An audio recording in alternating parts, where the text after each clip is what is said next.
జ్వరం వచ్చిందంటే మందుల దుఃఖం పోయి ఓ గోలు తెచ్చుకొని వేసుకుంటాం. నెత్తినొస్తున్నా, కడుపునొచ్చినా, కాలు చేతులు గుంజినా, చిన్న చిన్న తక్లీఫ్లు ఏమొచ్చినా దుఃఖం పోవాల్సిందే.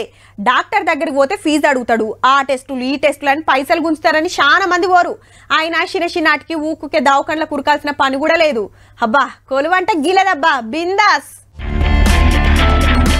అటు ఇటు సేమ్ ఉన్నాయి కదా, ఇవి డూప్లికేట్ అవి ఒరిజినల్. కాగితం మీద రాసి పెట్టుకుంటే చెప్పుడు కష్టమే. హౌ మరి మందులు సుతా నకిలీ తయారు చేస్తున్నారు బడివేగాళ్ళు. పట్నం కుత్బుల్లాపూర్ ఏరియాలో దొరకబట్టిర్రు. కంపెనీ పేరు, ప్యాకింగ్ ఏడగింత తేడా లేకుండా కల్తీ మాల్ తయారు చేసి షాపులకేస్తున్నారట ముద్దుగా.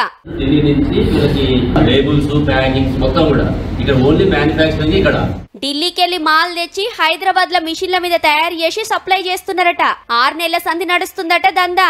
మత్లావు తెలిసి 50 లక్షల మాల్ పట్టేసిర్రు. ఇద్దరిని అరెస్ట్ చేస్తే అసలోడు పరారైండు.